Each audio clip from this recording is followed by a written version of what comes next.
अच्छा बेटा, आज फिर हमने बात करनी है एक्सट्रैक्शन ऑफ कॉपर की। और कॉपर हमारे पास एक मेटल है डी ब्लॉक एलिमेंट का। अच्छा, कॉपर को हम एक्सट्रैक्ट करने वाले हैं, उसकी ओर जिसका फॉर्मूला है CuFeS2 और उसका नाम है चाल्कोपायराइड। ओर के हवाले से बात आपसे बेटा चैप्टर 4 में भी हो चुकी है जब हमने एक्सट्रैक्शन ऑफ एल्यूमिनियम पढ़ा था कि ओर क्या होता है। Ore is a combination of two substances, mineral और गैंग। मिनरल वो चीज जो हमारे काम की, हमारी रिक्वायरमेंट जिस चीज की है, मिनरल वो चीज है। अच्छा, उसके बाद अगर बात करें गैंग की, तो गैंग हमारे लिए बेकार है। जो भी चीज हमारे इस्तेमाल की नहीं है वो हमारे लिए गैंग है। जैसे कि कंसीडर कर लें कि ये एक ओर का बड़ा सा सैंपल है जो मैंने जमीन से निकाला है, और इस सैंपल में ये जो इतना हिस्सा है, इस ओर मतलब इस सैंपल का इतना हिस्सा मेरे काम का है CuFeS2। इस हिस्से को मैं कहूंगा मिनरल। अच्छा, इसके बाद इसके साथ जितना भी कुछ मौजूद है, सब कुछ, ये सब मेरे लिए फिल वक्त गैंग है।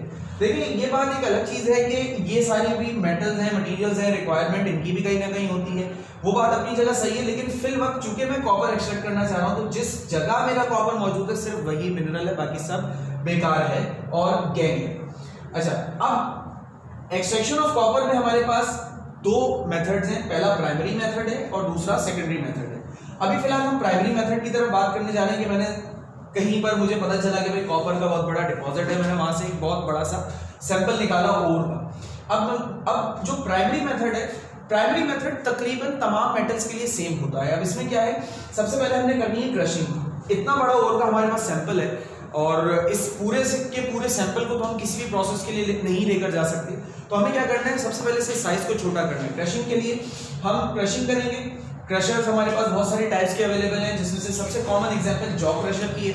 जॉ क्रशर क्या करेगा, बड़े से ओर के सैंपल को छोटे छोटे टुकड़ों में कन्वर्ट कर देगा। अच्छा, अब उसके बाद क्या किया जाएगा, क्रशर से जो हमारा ओर पूरा छोटे साइज में कन्वर्ट हो चुका है, उसको फिर हम भेजेंगे सीविंग के लिए। अच्छा, सीविंग में क्या होता है, सीविंग में दो चीजें, अंडर साइज और ओवर साइज। अंडर साइज यानी कि जितना साइज हम चाहते थे कि इतना छोटा हो जाए, अंडर साइज वो चीज हो जाएगी। ओवर साइज वो जो कि हमारे रिक्वायर्ड साइज से बड़ा हो। तो अंडर साइज को सीव करने के बाद हम ग्राइंडर्स में भेजेंगे। ग्राइंडर का क्या काम होता है, जैसे क्रशर का काम था ओर के बड़े से सैंपल को छोटे टुकड़ों में कन्वर्ट करना, वैसे ग्राइंडर का काम है इन ओर के छोटे सैंपल्स को पाउडर फॉर्म में कन्वर्ट करना, बिल्कुल ही पाउडर फॉर्म में। फिर ग्राइंडर से निकालकर हम सेपरेटर यूज करते हैं या सेपरेशन यूज करते हैं। अब ग्राइंडर में हमारे पास बहुत तरह के हो सकते हैं, बॉल ग्राइंडिंग और इसके अलावा टर्नओवर, इस तरह के बहुत सारे ग्राइंडर्स भी अवेलेबल होते हैं। सेपरेशन में भी दो चीजें आ जाएंगी, फिर अंडर साइज और ओवर साइज। जो अंडर साइज होगा वो हमारे पास सेकेंडरी ऑपरेशन के लिए चला जाएगा, और जो ओवर साइज होगा उसको वापस से हम ग्राइंडिंग के लिए भेज देंगे, ताकि वो दोबारा से साइज उसका छोटा हो और वो सेपरेशन की तरफ जा सके। स्टूडेंट्स, फिर आगे बात करते हैं। पहले हमने एक्सट्रैक्शन ऑफ कॉपर में प्राइमरी मेथड को पढ़ा कि प्राइमरीली हम ओर को किस तरीके से निकाल के अपने एक्सट्रैक्शन की तरफ लेकर जाएंगे। प्राइमरी मेथड हमने पढ़ लिया, अब आते हैं सेकेंडरी मेथड पर। अच्छा, प्राइमरी मेथड हमारे पास ज़्यादातर फिजिकल प्रोसेस था, जिसमें हमने कोई भी केमिकल प्रोसेस अप्लाई नहीं किया था, कोई केमिकल रिएक्शन या कोई इस तरह की चीज़ नहीं हुई थी। सारा मामला जो है वो फिजिकल मीनिंग से चल रहा था, और को बाय फोर्स उसको तोड़ना, ये सब चल रहा था। अब सेकेंडरी में हम केमिकल प्रोसेसेस को भी इस्तेमाल करते हैं, केमिकल प्रोसेसेस को भी यूज़ करेंगे। खैर, इसमें जो पहला स्टेप है सेकेंडरी मेथड में, वो हमारे पास कॉन्सेंट्रेशन ऑफ ओर का है। टोटल 5 स्टेप्स हैं एक्सट्रैक्शन ऑफ कॉपर में। सबसे पहला हमारे पास है बेटा concentration of ore. Concentration of ore में जो हम स्टेप के मेथड यूज करने वाले हैं वो क्या कहलाता है, वो कहलाता है फ्रॉग फ्लोटेशन प्रोसेस। अच्छा, फ्रॉग फ्लोटेशन प्रोसेस क्या होता है, जब हमने प्राइमरी मेथड से एक्सट्रैक्शन करते हुए कॉपर को एक हद तक लिबरेट कर लिया, कॉपर की ओर को, यानी कि चाल्कोपायराइड जो हमारे पास ओर थी उसको काफी हासिल कर लिया, और कुछ इंप्योरिटीज हमने बाय फिजिकल मीनिंग कम कर दी। उसके बाद वही पाउडर ओर को हम लेकर जाते हैं, एक फ्लोटेशन टैंक होता है हमारे पास। इस फ्लोटेशन टैंक में हम इसके साथ oil, water, froth stabiliser, collector, depression, ये 5 चीजें ऐड करते हैं ओर के साथ। अच्छा, प्रिंसिपल क्या है इस प्रोसेस का, प्रिंसिपल है difference in metability of ore and impurities. हमारे पास ओर का जो हमारे पास मिनरल है वो याद रखिएगा CuFeS 2 और इम्प्योरिटीज हमारे पास बहुत सारी तरह की हो सकती हैं, आर्सेनिक, एंटीमनी, कैडमियम, सिलिका, बहुत सारी इम्प्योरिटीज हो सकती हैं। तो ये हमारा मिनरल है, मिनरल और इम्प्योर और इम्प्योरिटीज, इन दोनों में की वेटेबिलिटी में फर्क है। हमने दो लिक्विड इस्तेमाल कर रहे हैं, ऑयल और वाटर। अच्छा, इन दोनों में से मिनरल हमारा किसी एक चीज से वेटेबल होगा और इम्प्योरिटी हमारी किसी एक चीज से वेटेबल होगा, यानी कि गीला हो जाएगा।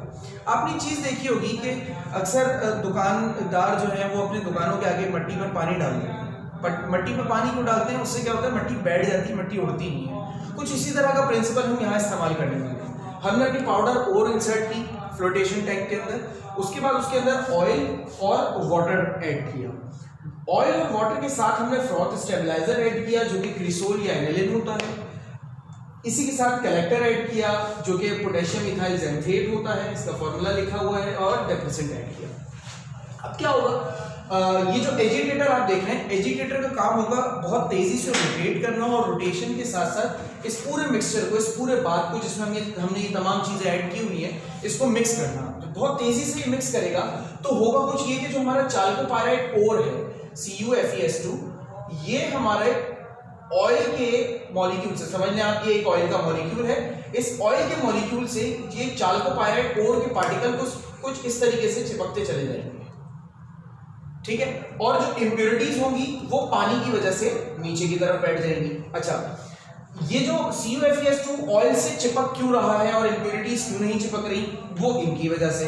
डिप्रेसेंट का काम होता है कि वो इंप्योरिटीज को ऑयल के पार्टिकल से चिपकने ना दें, जो कि सोडियम साइनाइड का फंक्शन है।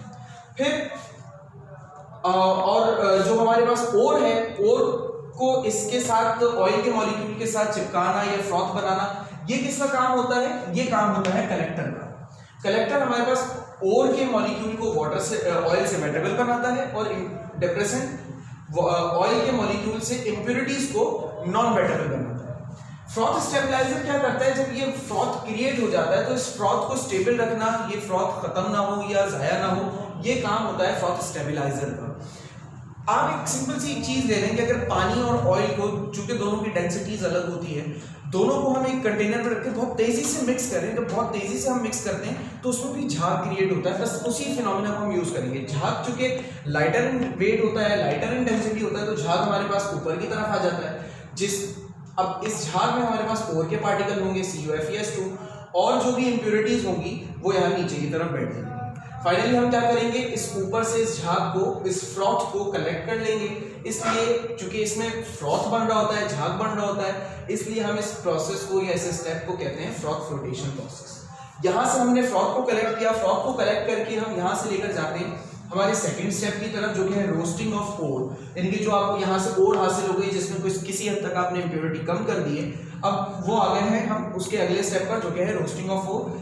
ये प्रोसेस परफॉर्म किया जाता है एक स्पेशल टाइप ऑफ फर्नेस में, जिसे हम कहते हैं ओपन हर्ट फर्नेस। डायग्राम्स की बहुत ज्यादा कॉम्प्लेक्स होती है, मैंने एक सिंप्लीफाइड मैनर में कंटेनर बना लिया ताकि आपको बात समझा सकूं। किया जाता है इसके अंदर, किया ये जाता है कि ओर के पार्टिकल, ओर को ले लिया जाता है, इस फ्रॉथ को ले लिया जाता है, जो भी हमारे पास यहाँ से फ्रॉथ आई है। उसके बाद इस फर्नेस को थोड़ा सा हीट किया जाता है। इस हीटिंग के नतीजे में क्या होता है, ये फ्रॉथ यहाँ से जो चूंकि गीला होता है, वेट होता है, तो आहिस्ता आहिस्ता ये ड्राई हो जाता है। जब ये ड्राई हो जाता है उसके बाद हम इसमें मजीद ऑक्सीजन लॉन्च करवाते हैं, यहाँ से ऑक्सीजन को पास करते हैं और इसको बहुत ज्यादा हीट करते हैं। जब बहुत ज्यादा हीट करते हैं तो हमारे पास ये एक केमिकल रिएक्शन होता है। इस केमिकल रिएक्शन में क्या हो रहा है कि हमारे जो ओर है CuFeS2 चाल्कोपाइराइड, ये ऑक्सीजन से रिएक्शन करके मुख्तलिफ कंपाउंड्स में टूट रही है। Cu2S solid, FeS solid, FeO solid और SO2 गैस। ये जो SO2 गैस होती है यहाँ से लिबरेट हो जाती है, बाकी ये तमाम सॉलिड्स यहीं पर बाकी रहते हैं।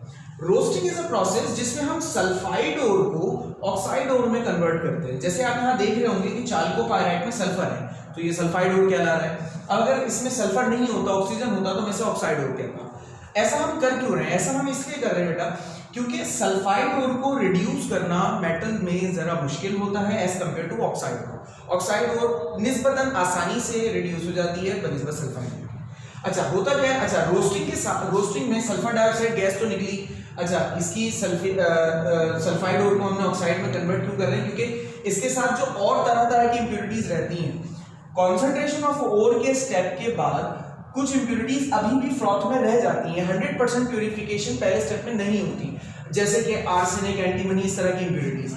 तो जब हम यहाँ पर टेम्परेचर को मतलब इस फर्नेस के अंदर इसको हीट करते हैं, तकरीबन 1000 डिग्री सेल्सियस पर ये हीट हो रहा होता है, तो मुख्तलिफ किस्म के जो मेटल्स होते हैं या नॉन मेटल्स होते हैं वो वोलेटाइल ऑक्साइड्स बनाकर यहाँ से गैस बनकर उड़ जाते हैं। आप देख सकते हैं कि आर्सेनिक जब ऑक्सीजन से रिएक्शन करता है तो आर्सेनिक ऑक्साइड बनता है, इसी तरीके से एंटीमनी जब ऑक्सीजन से रिएक्शन करता है तो एंटीमनी एक ऑक्साइड बनता है। ये दोनों ही ऑक्साइड्स का बॉइलिंग पॉइंट यहाँ पर मेंशन्ड है 430 और 893। चूंकि मैंने बताया कि प्रोसेस में टेम्परेचर 1000 होता है तो ये दोनों बड़ी आसानी से बॉयल होकर एवापोरेट यहाँ से वेपोराइज होकर निकल जाते हैं। तो इससे क्या होता है कि इंप्योरिटी का लेवल यहाँ पर भी कम होता है। यहाँ पर एक सर्टेन लेवल तक आपने कम किया, अब दूसरे स्टेप में आए मजीद इंप्योरिटी के लेवल को आपने और कम कर लिया। अच्छा, अब ये जो 3 सॉलिड प्रोडक्ट्स हासिल हुए हैं, ये तीनों चीजें हमारे पास कहलाती हैं रोस्टेड ओर। इसे हम कहते हैं बेटा रोस्टेड ओर। इस रोस्टेड ओर को ओपन हार्ट फर्नेस से निकालकर हम लेकर जाते हैं अपने तीसरे स्टेप की तरफ, स्मेल्टिंग में। अच्छा, स्मेल्टिंग के लिए जो फर्नेस यूज करते हैं वो ब्लास्ट फर्नेस है। अच्छा, मेल्टिंग और स्मेल्टिंग दो टर्म्स है यहाँ पर, एक बड़ा कॉन्सिक्वेंस रहती है कि स्मेल्टिंग और मेल्टिंग में क्या डिफरेंस है। तो मेल्टिंग इज अ प्रोसेस जिसमें किसी सॉलिड को हम लिक्विड में कन्वर्ट करते हैं, जस्ट उसको हीट करते हैं उसके मेल्टिंग पॉइंट तक, तो वो मेल्ट होता है। स्मेल्टिंग में हम किसी सॉलिड को हीट करते हैं और उसे मेल्ट करते हैं, साथ ही साथ उसके अंदर जो इंप्योरिटीज होती हैं, खुसूसन बात की जाए ओर की, उसके अंदर की जो इंप्योरिटीज होती हैं उसको भी कम किया जाता है। ठीक है, अब आ जाते हैं, हमने यहाँ से रोस्टेड ओर के प्रोडक्ट को निकाला, उसको हम तीसरे फर्नेस में लेकर ब्लास्ट फर्नेस, उसके ये छोटा सा स्केच आपके सामने मौजूद है। अब हमारे पास इस ब्लास्ट फर्नेस के अंदर 3 चीजें हैं, FeS, FeO और Cu2S। ये 3 चीजें हैं सॉलिड फॉर्म। क्या किया जाता है ब्लास्ट फर्नेस में? सुपर हीटेड ऑक्सीजन इंसर्ट की जाती है, और इसके साथ साथ ब्लास्ट फर्नेस में कोक भी ऐड किया हुआ होता है। कोक यहाँ पर एज अ फ्यूल इस्तेमाल हो रहा होता है इस फर्नेस को चलाने के लिए। जब यहाँ पर सुपर हीटेड ऑक्सीजन पास करते हैं तो सुपर हीटेड ऑक्सीजन इस कोक को कंबस्ट कर देती है। कंबस्शन के नतीजे में इस ब्लास्ट फर्नेस के अंदर वेरी हाई टेम्परेचर प्रोड्यूस होता है। तकरीबन रेंज होती है इसकी बॉटम से टॉप की तरफ 200 degree Celsius to 2000 degree Celsius तक की एक टेम्परेचर रेंज यहाँ पर क्रिएट हो जाती है। अच्छा, इस हाई टेम्परेचर पे ऐड करने के बाद हम यहाँ पर कोक के साथ साथ सिलिका भी ऐड करते हैं, SiO2। अब क्या होता है, सबसे पहले जो हम यहाँ 2 ईयर्स के जरिए ऑक्सीजन को पास करते हैं, हीटेड ऑक्सीजन को, दोनों 2 ईयर्स के जरिए, ये ऑक्सीजन क्या करता है, इन तीनों में से FeS से रिएक्शन करता है और FeS को कन्वर्ट कर देता है FeO में। ठीक है, ये FeO जो कन्वर्ट होकर FeS FeO में कन्वर्ट होकर आ गया, देन पहले का मौजूद FeO और जो ये FeS FeO में कन्वर्ट हुआ ये FeO, ये दोनों FeOs मिलकर SiO2 जो कि सैंड हमने इंसर्ट की हुई होती है, उस सैंड से रिएक्शन करके क्या बना लेते हैं, FeSiO3, जिसे हम क्या कहते हैं, स्लैग कहते हैं। स्लैग क्या है, देखो जब ओर में इंप्योरिटी होती है तो हम उसे गैंग कहते हैं। स्लैग भी एक इंप्योरिटी की ही टाइप है, बट ये मोल्टन स्टेट में, लिक्विड स्टेट में फर्नेस के अंदर होती है। जब सॉलिड फॉर्म में सिर्फ ओर की बात की जा रही है तो वो गैंग है, अगर उसी ओर को पिघलाकर उस इंप्योरिटी को अलग कर रहे हो तो वो स्लैग कहलाता है। स्टेट की डिफरेंस है, इंप्योरिटी गैंग भी है, इंप्योरिटी स्लैग भी है। ठीक है, तो FeO SiO2 से रिएक्शन करके क्या बन जाएगा, FeSiO3 जो कि स्लैग होता है। अच्छा, स्लैग की डेंसिटी हमारे मेटल की लिक्विड डेंसिटी से कम होती है, यानी कि Cu2S ये पिघल जाएगा, FeO FeS सब मेल्ट हो जाएगा। Cu2S हमारे पास बिल्कुल बॉटम की तरफ आ जाएगा क्योंकि इसकी डेंसिटी ज्यादा होगी, ये नीचे की तरफ बैठ जाएगा। और FeO जो कि FeSiO3 से रिएक्शन कर चुका है, इसकी डेंसिटी कम होगी, ये ऊपर की तरफ आ जाएगा और ये कहलाएगा स्लैग। स्लैग एक ऐसा सब्सटेंस होता है जिसकी डेंसिटी मोल्टन लिक्विड से कम ही होती है हमेशा, कीप दैट इन माइंड। इसीलिए Cu2S जो है वो नीचे की तरफ बैठ जाएगा और स्लैग ऊपर की तरफ आ जाएगा।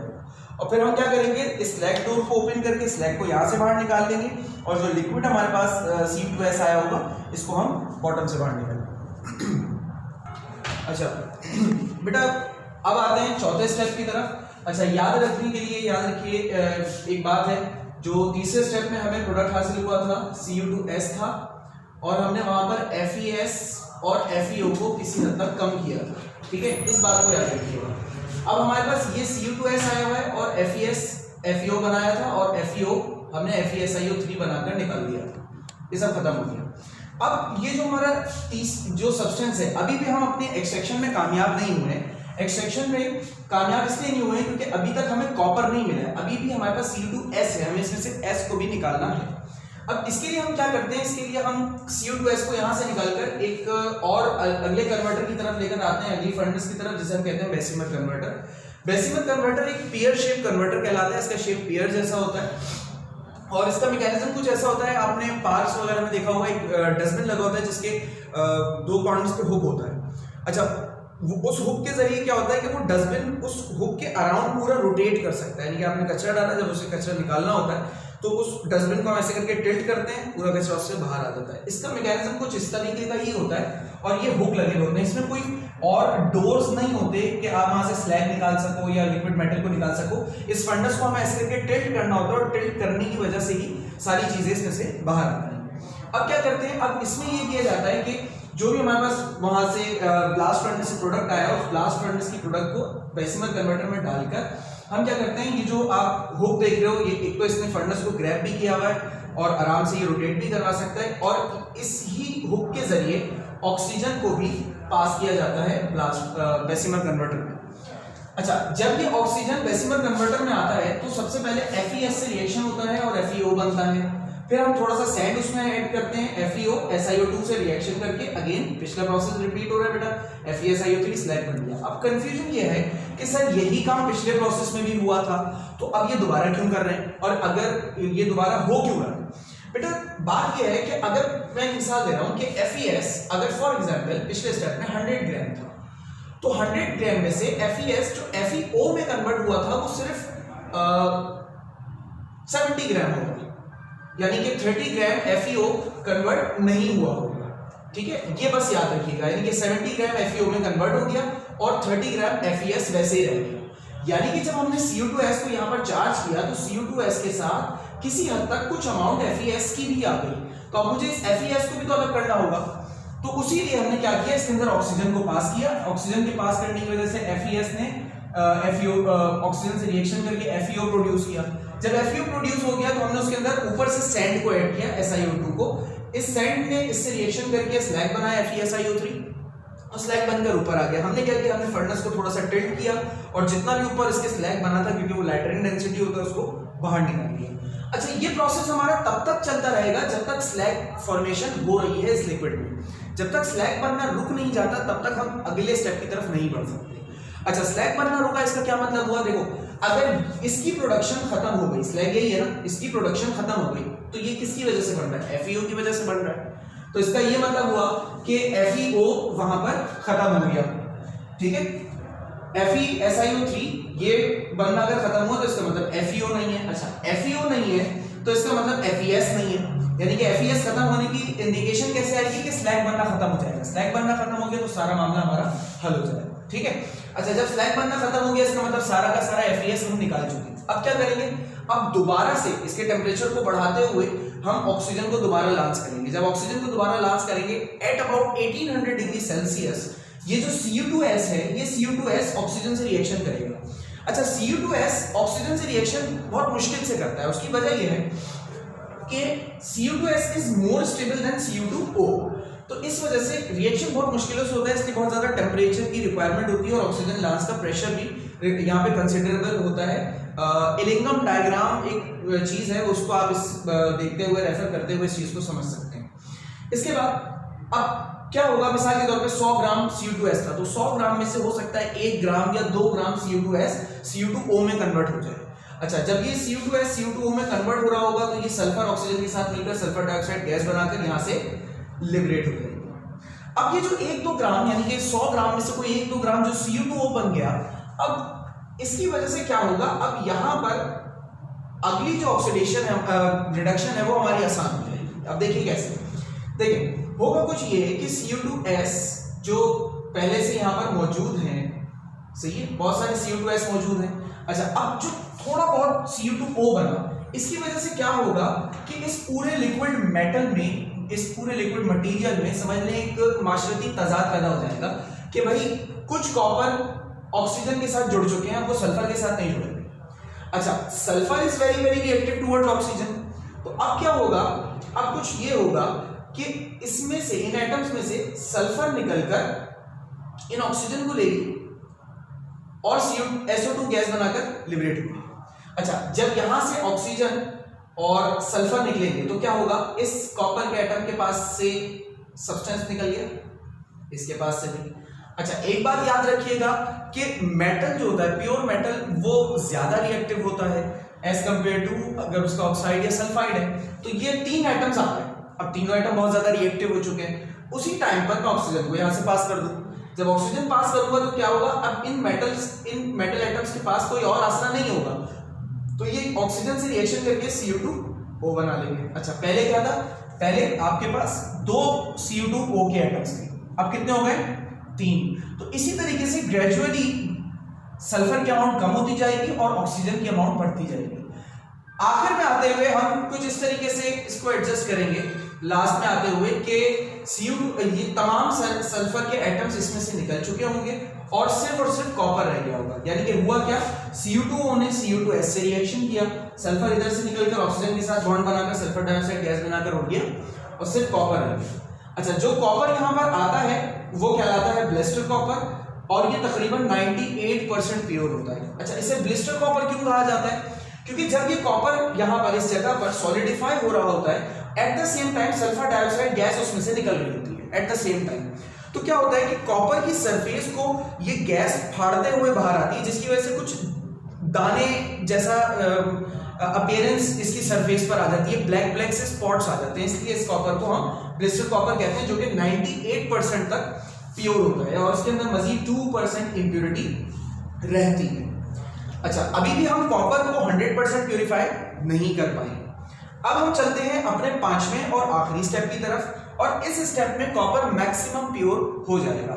ये स्टेप क्या है, ये कहलाता है electro refining of blister copper. इसमें क्या करते हैं कि जो कॉपर हमें यहाँ पर हासिल होता है सॉलिड फॉर्म में, कॉपर जो हमें यहाँ पर रिड्यूस होकर मिल जाता है सारे सल्फर और ऑक्सीजन के निकलने के बाद, उस कॉपर के मोटे मोटे बड़े बड़े रॉड्स बना लिए जाते हैं, जिसे हम एनोड के तौर पर इस्तेमाल करते हैं। अच्छा, इलेक्ट्रो रिफाइनिंग यानी कि प्रिंसिपल ऑफ इलेक्ट्रोलिसिस यहाँ पर इस्तेमाल करेंगे।